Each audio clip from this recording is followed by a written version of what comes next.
जैसा कि आप देख पा रहे हैं यहाँ पे दिया हुआ है ट्राइएंगल। क्या पढ़ना है हमें? ट्राइएंगल। हेडिंग से आपको पता चल रहा होगा ट्राइएंगल। ट्राइएंगल क्या होता है इसका डिफिनीशन आप देख लीजिए। A triangle is a simple closed curve made of 3 line segment, 1 2 और 3 लाइन सेगमेंट। ठीक है। It has 3 vertex, vertex 1 vertex 2 vertex 3 vertex हो गया। 3 साइड्स, साइड की बात हो रही थी यहाँ पे, एक साइड 2 एंड 3, 3 साइड हो गया। 3 एंगल, एंगल 1 एंगल 2 एंगल 3। आप देख पा रहे हैं आसानी से इसकी जो डिफिनीशन दिया उस डिफिनीशन के आधार पर हम ट्राइंगल को आराम से डिफाइन कर सकते हैं। ठीक है। तो आइए देखते हैं आगे किस तरह से ट्राइंगल के बारे में पूरी कहानी क्या है हम लोग आराम से देख पाएंगे। ठीक है। ट्राइंगल, अब पहला हमारा दे रखा है, क्या दिया है? साइड दिया है। अब साइड इसमें क्या क्या होंगे देख लीजिए। साइड हमारा होगा, एक साइड होगा ए बी, दूसरा होगा बी सी, तीसरी साइड होगी ए सी। अब इसको रिप्रेजेंट कैसे किया जाता है तो आप देखिए, पहली साइड क्या हो गया? A B, side number 1। दूसरी साइड हो गया बी सी, इसको आप इस तरह से लिख दीजिए बी सी। ऊपर लाइन खींचा जाता है, ये लाइन सेगमेंट को रिप्रेजेंट कर रहा है। तीसरी लाइन हमारा क्या है? सी ए, ये हो गया आपका सी ए। इस तरह से कितने साइड हैं? 3 साइड। अब हम आ जाते हैं कहाँ पे? एंगल के ऊपर। किस पे आएंगे? एंगल के ऊपर। ठीक है। अब एंगल को हम देखेंगे, किसको देखेंगे?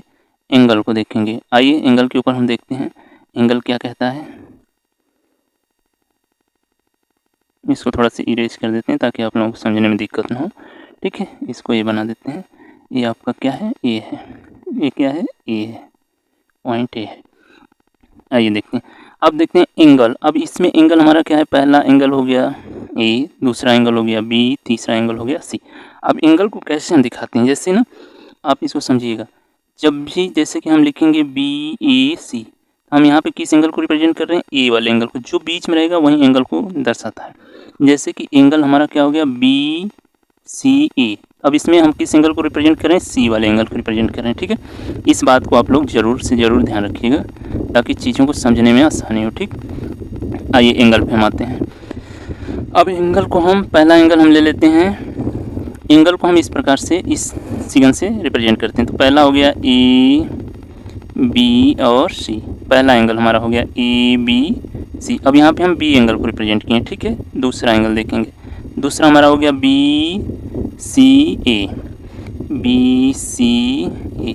अब हम किस एंगल को रिप्रेजेंट कर रहे हैं? सी वाले एंगल को रिप्रेजेंट कर दिए। ठीक है। एक एंगल और बाकी रह गया हमारा, वो एंगल क्या है?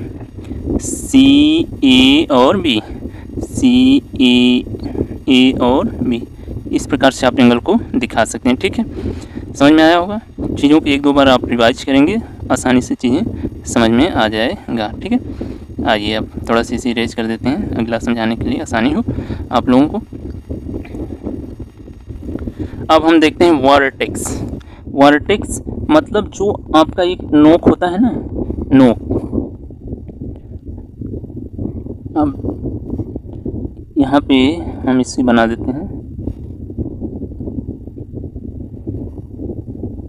अब ये जो नोक है ना, यही क्या कहलाता है? वर्टेक्स कहलाता है। ये कौन सा था? बी था। ठीक है। इसे हम बी दिखा देते हैं। तो हमारे पास वर्टेक्स कितने हैं? ए हो गया, बी हो गया और सी हो गया। तो वहाँ पर वर्टेक्स की जो नंबर्स हैं वो कितने हो गए? 3 हो गए। ए वर्टेक्स, बी वर्टेक्स, सी। यही जो कॉर्नर होता है उसे वर्टेक्स कहते हैं। एंगल आपको समझ में आ गया।